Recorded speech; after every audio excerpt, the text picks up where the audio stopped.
જે સગીરાના માતા છે એમના દ્વારા રાજકોટ કોર્ટમાં સગીરાના પિતા પીઆઈ એડી પરમાર,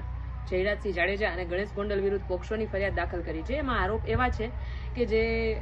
સગીરાના પિતા છે જ્યારે ઓબ્ઝર્વેશન હોમમાં સગીરાને લઈ જતા હતા ત્યારે સગીરાના માતા અને પિતા તથા સગીરા ત્રણેય જ્યારે પોલીસ વાનમાં બેઠા હતા અને સાથે 2 પોલીસ અધિકારીઓ હતા ત્યારે સગીરાના પિતાએ એના માતાને અને સગીરાને એવી ધમકી આપી કે તમે લોકો બહુ મીડિયામાં નિવેદનો આપો છો, તમે આવા મીડિયામાં નિવેદનો ન આપો. જો તમે આવો મીડિયામાં નિવેદન આપશો તો તમારો બાપ જયરાજ જે છે એ તારા અને અમિત ખૂટના જે ખરાબ ફોટા છે મીડિયામાં વાયરલ કરી દેશે અને આ ફોટા હજુ પણ જયરાજસિંહ અને ગણેશ ગોંડલ છે એના ફોનમાં છે. એટલે એ બાબતની ફરિયાદ જે સગીરાના માતા છે એમણે રાજકોટ કોર્ટમાં વીએ રાણા સાહેબની કોર્ટમાં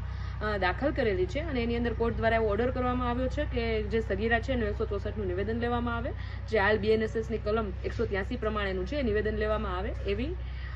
કોર્ટે ઓર્ડર કરેલો છે અને કોર્ટે ફરિયાદ જે છે એ ઇન્ક્વાયરી એ રજીસ્ટરે લીધેલી છે. અને આમાં આગળ એમના ફાધરે ખુદ, જે સગીરા છે એના ફાધરે ખુદ એવું કીધેલું છે એમના માતાના આક્ષેપ પ્રમાણે કે મેં જયરાજસિંહ પાસેથી પૈસા લીધા છે અને હવે તમે લોકો પણ અમારી સાથે આવતા રહ્યો, નહીંતર આમાં મને પણ ધાક ધમકીઓ મળશે ને કોઈ જીવતા નહીં રહે ને તમને બંનેને મારી નાખશું, એવી પણ ધાક ધમકી આ સગીરાના પિતા દ્વારા સગીરાના માતા અને સગીરાને આપવામાં આવેલી છે.